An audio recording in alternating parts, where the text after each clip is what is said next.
ওই ডিপার্টমেন্ট আমাকে দিক না, দুদিনে সাজিয়ে দেবো। হ্যাঁ, আচ্ছা, আপনাদের অনন্ত মহারাজ নেতাজি সুভাষচন্দ্রকে বারবার অসম্মান করেন, সেটা তো একটা অধ্যায়। তো কালকে মমতা বন্দ্যোপাধ্যায় শ্যামবাজারে নেতাজিকে সম্মান জানাতে গেলেন, যেটা আপনারা করছেন না বলে ওনার অভিযোগ। হ্যাঁ। তা ওখানে আপনারা ওনাকে চোর চোর স্লোগান দিলেন কেন? মমতা ব্যানার্জি তো নেতাজিকে নেতাজি বানিয়েছেন। দিল্লির বুকে নেতাজির মূর্তি মোদিজি স্থাপনা করেছেন, সারা বিশ্বে নিয়ে গেছেন। উনি কোথাও কোথাও নেতাজির নাম নিয়ে ওনার রাজনীতি চমকেছেন খালি। সেই জন্য হঠাৎ দেশপ্রেমিক হতে যাবেন না। যখন ডজন ডজন লোককে হত্যা করা হয়েছিল, কারো বাড়িতে উনি যাননি। আজ হঠাৎ কারো বাড়িতে গিয়ে সমবেদনা দেখাচ্ছেন, লোকে হজম করতে পারছে না এটা। তো সেই জন্য করুন উনি, ঠিক আছে। তো চোর শুনতে হবে, এটা তো ঠিকই ছিল, পুরো পার্টিটাই চোর, আর ওনার নেতৃত্বেই চোরেরা বেড়েছে। তো কেউ যদি চোর স্লোগান দেয় তাহলে অসুবিধা, জয় শ্রীরাম বললে উনি জেলে ভরে দিতেন। আর চোর শুনতে কিরম লাগছে? না, উনি প্রাক্তন মুখ্যমন্ত্রী, তারপর উনি একজন মহিলা, উনি শ্যামবাজারে নেতাজিকে প্রাক্তন শ্রদ্ধা জানাতে গেলেন। এমএলএ এমপিরাই তো জেলে গেছেন, বর্তমানটা থোড়ি না যাচ্ছে। আর এরা সব ওনার অনুপ্রেরণায় কাজ করেছে। কেউ যদি বলে থাকে শুনে নিন, একটু সহ্য করার ক্ষমতা বাড়ান। কোনোদিন সহ্য করলেন না কিছু, মানুষের মুখকে বন্ধ করবে। হাজার হাজার কোটি টাকা লুটে, 30,000 কোটি টাকা জল জীবন মিশনে চলে গেল, কারো বাড়িতে জল পৌঁছলো না। তো চোর কে? উনি তো মুখিয়া ছিলেন না। যে ইয়ে ছিল, 100 দিনের কাজের টাকা লোক পেত না, লুট হতো। আবাস যোজনার টাকা পেত না, কেন্দ্র সরকার বন্ধ করে দিয়েছিল। সে টাকাগুলো কোথায় গেছে? কে লুট করেছে? উনি তো মুখ্যমন্ত্রী ছিলেন, কোনোদিন কাউকে ধরেছেন? কোনো প্রধান ধরা পড়লে পার্টি তাকে শোকজ করতো, তার বিরুদ্ধে আইনি ব্যবস্থা কখনো হয়নি। কে শিখিয়েছে? তো চোরেদের রানী উনি, এটা তো সবাই জানে। আমি বলিনি, এটা কুণাল ঘোষ বলেছেন। তা আর যদি পাবলিক সেটা বলে তো খারাপ কি আছে? এবার হচ্ছে দেবরাজ, 5 বছরে দেবরাজের মোট সম্পত্তি 100 কোটি। বাগুইয়াটি থেকে শুরু করে কালিম্পং পর্যন্ত সব জায়গায় উনি রিসোর্ট হোটেলের মাধ্যমে বিপুল সম্পত্তি করে ফেলেছিলেন। দেখুন, পশ্চিমবাংলায় এত কোটি টাকার মালিক আগে আমরা শুনিনি। 100 কোটি 200 কোটি বাঙালি কোনোদিন শোনেনি। হ্যাঁ, আমরা জানতাম বড় বড় বিজনেস পার্টি আছে, মারোয়ারি আছে, তারা কোটি কোটি টাকার মালিক, তারা কলকারখানার মালিক। জানি বাঙালি কিছু না করেই কোটি কোটি টাকার মালিক। এই চমৎকারটা মমতা ব্যানার্জি করিয়েছেন। তার পার্টির বেশিরভাগ নেতাই এখন 600 কোটি টাকার মালিক। যে কেষ্টমণ্ডল, যে কোনোদিন এটা পঞ্চায়েতে বোধহয় হয়নি, সে কী করে 550 কোটি টাকার মালিক হয়? সেখানেই আরেক নেতা ধরা পড়লো, সে 350 কোটি টাকা, 400 কোটি টাকা। এখন এক একজন কাউন্সিলর, এমএলএ, এরাও 600 কোটি টাকার মালিক হয়ে গেছে। মমতা ব্যানার্জিকে অস্বীকার করতে পারবেন? এর জন্যই তোমাকে আজকে এইসব কথা শুনতে হচ্ছে। টুলু মণ্ডলের বিরুদ্ধে রেড কর্নার নোটিশ। যেহেতু গায়েব আছে, পাওয়া যাচ্ছে না, কি পাচ্ছে না আমি জানি না, কিন্তু তো নিয়ম অনুযায়ী স্বাভাবিক নোটিশ জারি হয়েছে। যদি অন্য রাষ্ট্রে চলে যায় তো সেখানকার পুলিশ তাকে খুঁজে বার করবে। ইডি তৃণমূল নেতা সব্যসাচী দত্তের তোলাবাদী 14 কোটি টাকা বাজেয়াপ্ত করলো।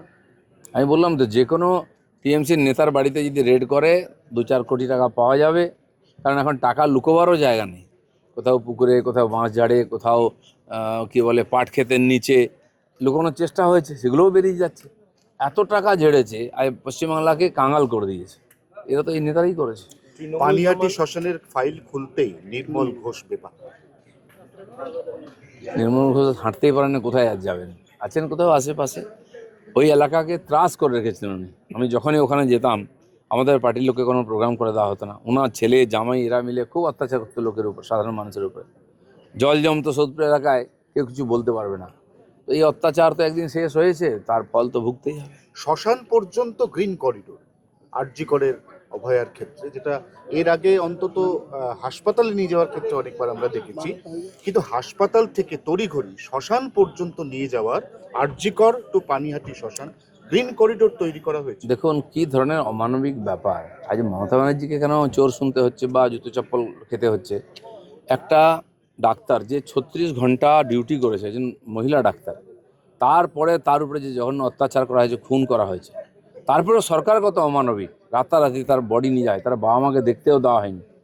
আর নান্টু ঘোষ কোথা থেকে তার অভিভাবক হয়ে গেল? সে সই করে আর গ্রিন করিডোর তৈরি করে তার বডিকে নিয়ে গিয়ে একদম জ্বালিয়ে দেওয়া হলো, তার বাবা মা জানতেও পারলো না। মমতা ব্যানার্জি সব করিয়েছেন এগুলো। আজ তো সবে শুরু হয়েছে, এটা ট্রেলার দেখছেন, আরও অনেক কিছু খেতে হবে। এবং যেই নেতারা এই কাজের সঙ্গে যুক্ত, জঘন্য অপরাধ করেছে, তারাও ওই যে ধর্ষক খুনি আরজি করে তার চেয়ে কম অপরাধী নয়। এসএসসি তো তৃণমূল জমানায় একেবারে ঘুঘুর বাসা হয়েছিল, সেইটাকে এবার ঢেলে সাজানো হচ্ছে, তাতে 3জন সন্ত তাদেরকে যোগ করা হচ্ছে এবার সেই এসএসসিতে। রামকৃষ্ণ মিশনের সন্তরা আজ রামকৃষ্ণ মিশনের যে স্কুল কলেজ চলে, যে কোনো স্কুল কলেজের চেয়ে ভালো শিক্ষা ব্যবস্থা খ্রিস্টান মিশনারিরা দেশে চালাতো, তার প্যারালাল হিসাবে রামকৃষ্ণ মিশন এখানে নয়, নাগাল্যান্ড মণিপুর পর্যন্ত পাহাড়ি এলাকায় পর্যন্ত গরিব সাধারণ ট্রাইবেলদের মধ্যে শিক্ষার আলো পৌঁছে দিয়েছেন। সেখানে শিক্ষা এবং তার যারা প্রিন্সিপাল আছেন তারা এমনি খালি সাধু নয়, তারা সাধুর বেশে একজন তপস্বী এবং তারা হচ্ছেন শিক্ষার বিশেষভাবে আর শিক্ষাব্রতী। সেই সব লোককে নিয়ে আসা উচিত, যারা কোনো দলে নয়, যারা কোনো দুর্নীতিতে নন, সবাইকে সমান দেখেন, তপস্বী। সেই সব লোক যখন সামনে আসবে ভারতের উদ্ধার হবে। আজ বিধানসভায় বিশেষ অধিবেশন, 21,000 কোটি টাকা প্রসূতিতে দেওয়া হবে। আমাদের সরকার যে আর ঘোষণা করেছে সেগুলো যথাসময়ে আমরা ডেলিভার করছি, আর সমস্ত সুবিধা এখানকার মানুষ পাবেন যেগুলো একদিন বঞ্চিত ছিল মানুষ। আজকে তিরঙ্গা যাত্রা শুরু করলেন। দেখুন, এক সপ্তাহ ধরে তিরঙ্গা যাত্রা চলছে, 15 তারিখ অবধি চলবে। তো গ্রামে গঞ্জে শহরে সব জায়গায় তিরঙ্গা যাত্রা হচ্ছে। এখানে পার্কেতে বহু লোক বেড়াতে ব্যায়াম করতে আসেন প্রতিদিন। সারা বছর আমরা বহু অনুষ্ঠান, বিজয়া, দীপাবলি, ঈদ সবই হয় এখানে, এবং অন্যান্য সামাজিক ধার্মিক বিভিন্ন অনুষ্ঠান হয়। তো আজকে আমরা এখানেও সবাইকে নিয়ে তিরঙ্গা যাত্রা করলাম। সারা ভারতবর্ষের সঙ্গে পশ্চিমবাংলায়ও স্বাধীনতা দিবসকে নিয়ে খুব উন্মাদনা শুরু হয়ে গেছে। বিধানসভায় আরো দুটো বিলের কথা বলা আছে। বিধানসভাতে বিশেষ অধিবেশন একটা হবে, যে বিদ্যুৎ নিয়ে ক্যাগ রিপোর্ট পেশ, আর একটা হচ্ছে বিশেষ অধিবেশনে কলকাতা ও হাওড়া পুরসভার ওয়ার্ড বৃদ্ধি নিয়ে বিল আনা হবে। আজকেই অধিবেশন আছে, বিশেষ অধিবেশন, এই সমস্ত বিল আসবে, পাস করা হবে। ডিলিমিটেশন যতক্ষণ না পুরো হচ্ছে, পশ্চিমবাংলায় আমরা পঞ্চায়েতকে ছোট করছি, বিডিও যে আছে ব্লক তাকে ছোট করা হচ্ছে, আর যাতে প্রশাসনিক সুবিধা হয়। আমি সাজেশান দিয়েছি মাননীয় চিফ সেক্রেটারি, চিফ মিনিস্টারকে, যে জেলাকেও ছোট করুন। অলরেডি 5টা জেলা আমরা বাড়াচ্ছি, আরও বড় বড় জেলা আছে, সেগুলো ছোট করার দরকার আছে। ঠিক সেরকমই কর্পোরেশন মিউনিসিপ্যালিটিতে ওয়ার্ডও বাড়ানো হচ্ছে যাতে প্রশাসনিক সুবিধা হয়।